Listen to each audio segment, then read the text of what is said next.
रानीमा, बताइए ना आपको किस बात का कष्ट है? क्या बताऊं ज्ञानचंद, जो कि अपना जान बने रही है, बताइए ना। अरे कल्प की क्या बात है, कुछ भी कहा जाता नहीं, और पति ने लगाया दोष है, मुझसे सहा जाता नहीं। अरे तेरे संग प्रेम का दोष लगाते हैं मुझको, मेरे हाथों जहर पिलवाते हैं मुझको। अब तुम ही बताओ, मैं निर्दोष देवर को इन हाथों से कैसे जहर दे दूं? साथियों, बहुत अफसोस की बात है, महाराज को किसी ने बहका दिया है प्यार का पात्र लगा करके। महाराज रानीमा से अपने छोटे भाई फट हरदाव लाला को जहर दिलवा रहे हैं खाने में। साथियों देखिए, रानीमा ने लालन पालन करके सयाना कर दी। माँ और बेटे का रिश्ता है, भक्त हरदाव लाला भैया भाभी नहीं भाभी माँ कहकर बुलाते हैं। इसी तरीके से ठीक रानीमा अपने देवर को देवर लाला कहकर बुलाते हैं, अपना पुत्र मानते हैं। साथियों, अगर ऐसा हो गया तो सब कुछ सब बेकार हो जाएगा। रानी हाँ माँ,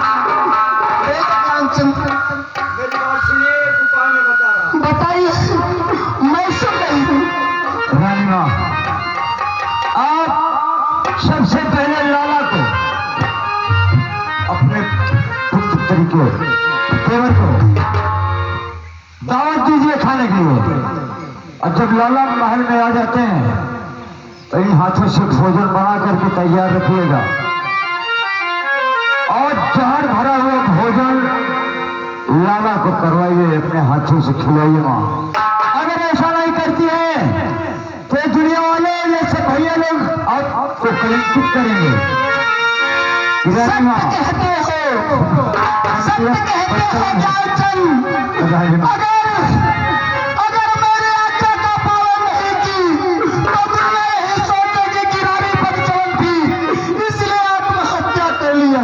रानीमा, एक काम करो ज्ञानचंद, रानीमा, अरे खाना ये भी बनाती हूँ, पति आज्ञा पूरी करने को खाने में जहर मिलाती हूँ, पति पालन पूरी करने को जाकर मेरे लाला को ताबड़तोड़ बुला, जाकर मेरे देवर को न्योता अभी करा तू। जान मेरे लाला को मेरे पास बुलाना। कह रहा हूँ रानीमा, लेकिन जाने से पहले एक बात आपसे कहना चाहता हूँ, सुनिए। बोलो। लाला जब महल में आते हैं तो लाला को जहर भरा हुआ भोजन जो भी करवाइए। जाओ ज्ञानचंद, जाओ मेरे लाला को मेरे पास बुलाना। क्या कहा? मेरी भाभी माँ ने मुझे आज खाने पर बुलाया है। ठीक है, चलो ज्ञान, लेकिन ये मेरी बाई आंख फड़क रही है, मुझे कुछ अपशकुन लगता है, फिर भी मैं महल को चलता हूँ।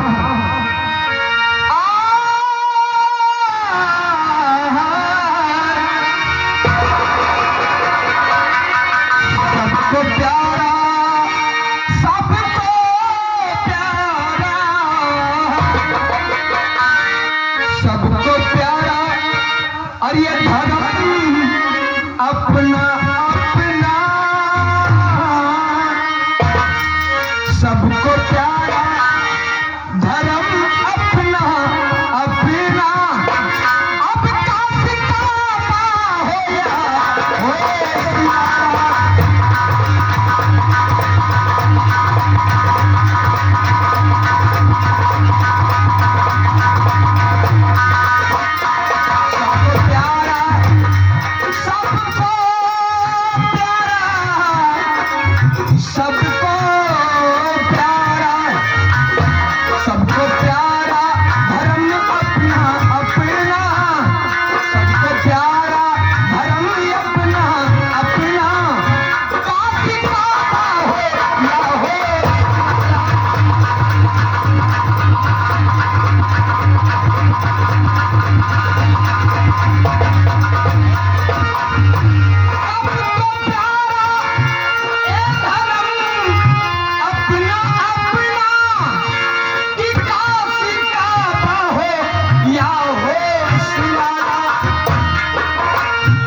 आमिना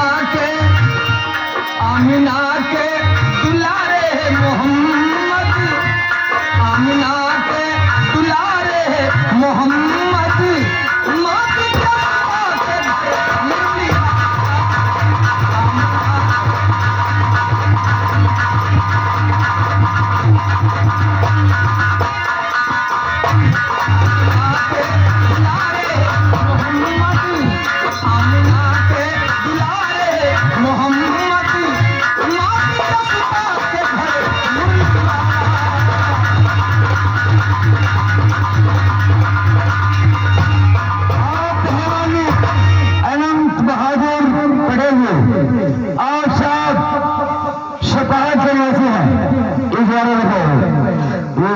दर्दनाक कहानी को देख करके दम भरी हुई कहानी को देख करके 11 रुपये का पुरस्कार। कोई मस्जिद में सजना है करता, कोई मंदिर में पूजन को जाता। गीता का है, गीता का सार सबसे है आला, सारे आलम में कुरान मिला।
मेरी भाभी माँ की आंखों में आंसू।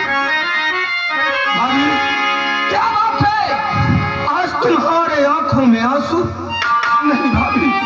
लाला कुछ नहीं लाला, बताओ लाला क्यों है भाभी?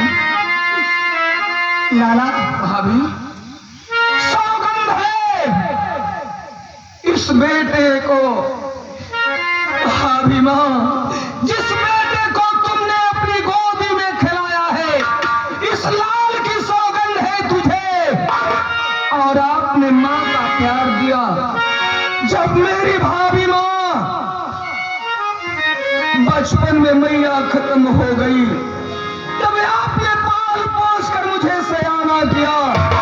लेकिन मैं जानना चाहता हूँ, अरे कहो क्या बात है भाभी,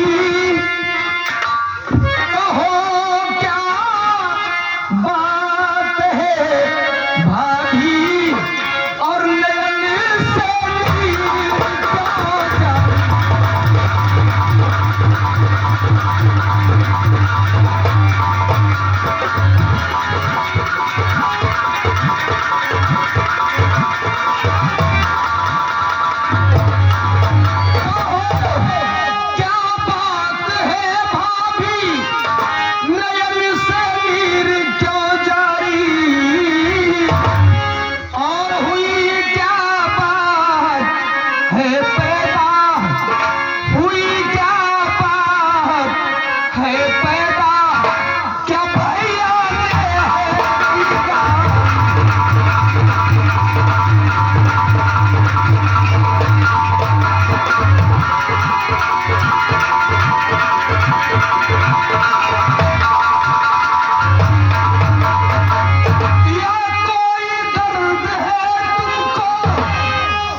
तुम्हारे भाई जो है वो बन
भ्रमता भैया तुम्हारे मन आज है बिरन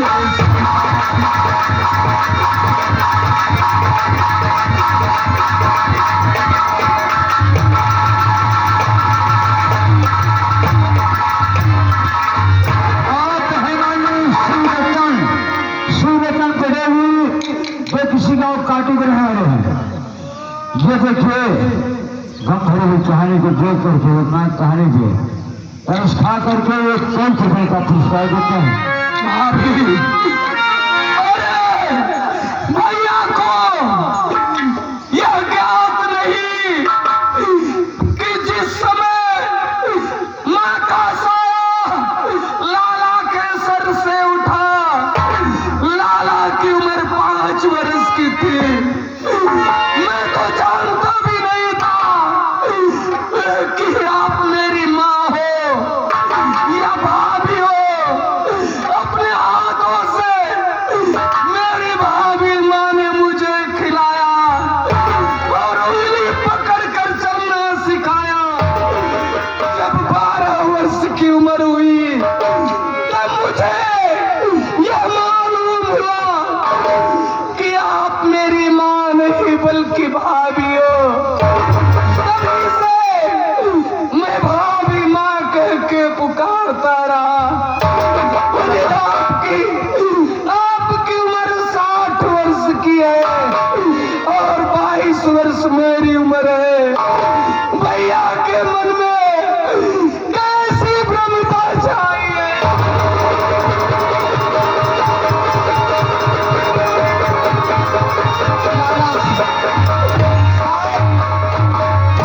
शायद परमात्मा ने, शायद विधाता ने ही किस्मत में लिखा था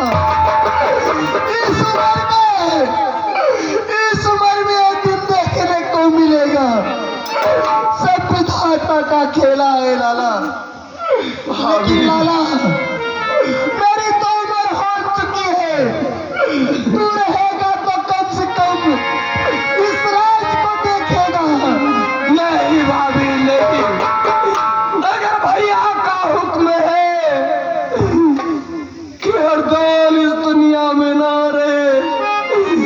तो भाभी, अरे जिस भाई को मैं देवता की तरह पूजता हूँ, सुबह शाम जिस भाई के पांव धोकर पिया करता हूँ, अगर उस भाई के दिल में ठेस जरा सी लग गई तो मैं अपने आप को माफ नहीं कर पाऊँ।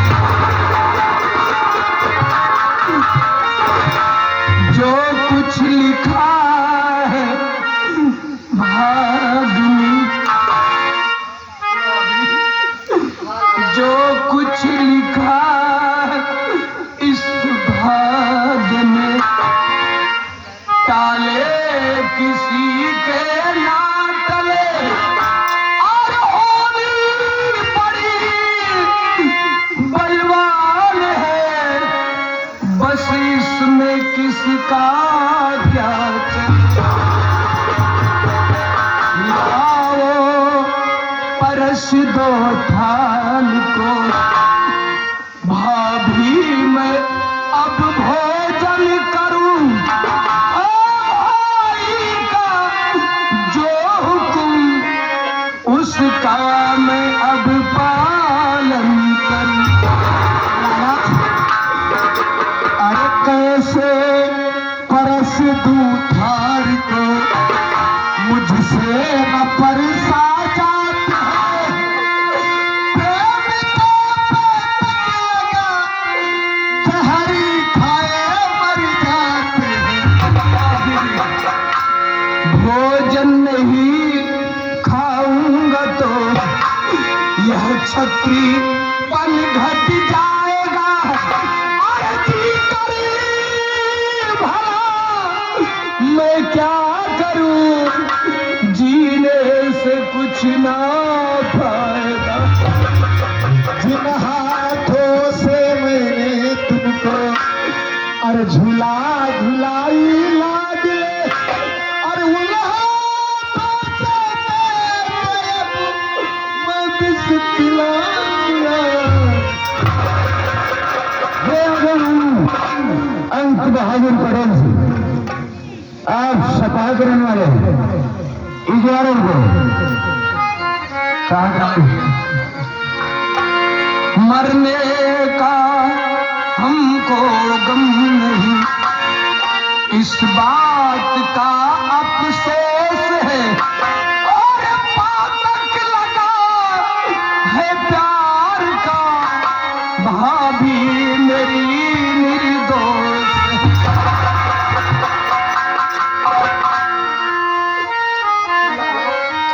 माँ,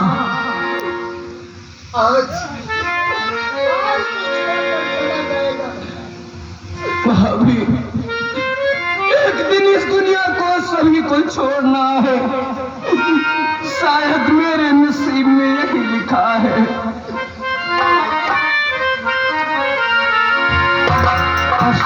बस्तर अब न खा, इसमें जहर मिला हुआ है, जहर मिला हुआ मत खाइए लाला। भाभी माँ, अरे तू छोड़ चला जाएगा, तू छोड़ चला जाएगा, मेरी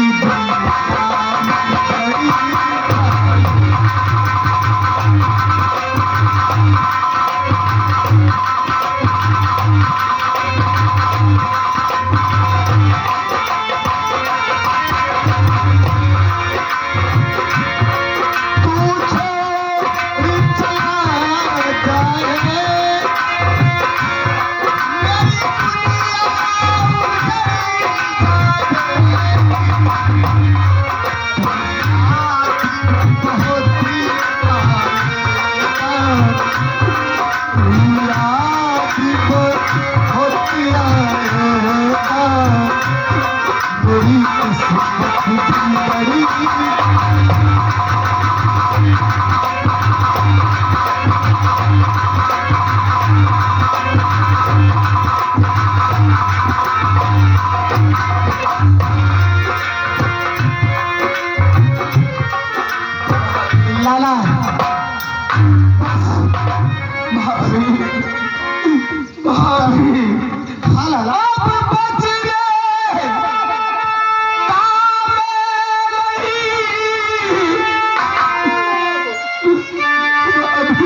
मैं छोड़ तेरी दुनिया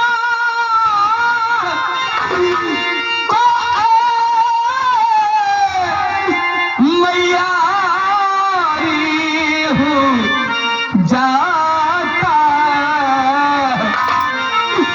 अब जग से टूट रहा माते लाला से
दतिया से आए मेरी कहियो बाहर से रमनी ए नए सो कहिएगा यह राज है भाभी माँ दिल अंदर तू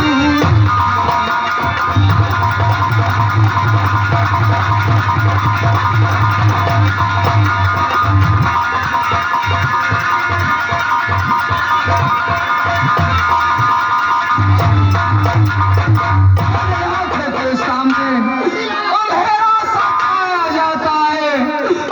अब मैं नहीं बचूंगा, अब मैं नहीं बचूंगा।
महारानी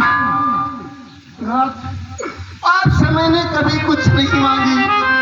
जब से इस महल में आई हूँ आपकी आज्ञा का पालन कर रही हूँ, लेकिन आज कुछ मांगना चाहती हूँ। क्या मांगना चाहती हो? मैं चाहती हूँ कि जो वट का पेड़ है, अच्छा, इसके नीचे लाला की समाधि बना दी जाए। अच्छा, और ताकि मैं सुबह और शाम अपने लाला की पूजा कर सकूं, आरती उतार सकूं ना। अच्छा, और जो वट का पेड़ है इस पेड़ के नीचे एक मकबरा बनवा दूं, और ताकि तुम सुबह शाम इसकी आरती पूजा करो। और जब मैं बाहर से निकलूंगा और इसी कब्र को देखूंगा तो मेरा क्या होगा? मेरा क्या होगा?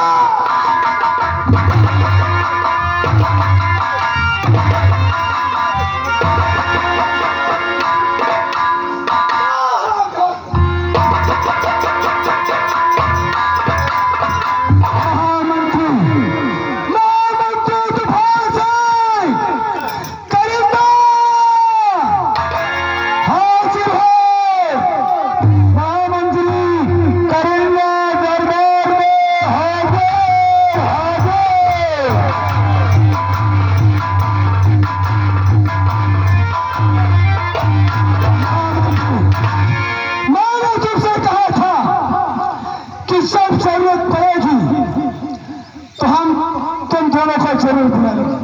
जरूर महाराज, जरूरत पड़ गई है तुम्हारे कहने अनुसार। मैंने महारानी से कहा और उसने चहलाना हाथों को खिला दिया। और देख रहा हूं महाराज, एक काम करना पड़ेगा। कहिए महाराज, इसकी रात बिना कफन की जाएगी। ठीक है, और इसे ले जाकर कहीं पहाड़ पर फेंक दो ताकि शेर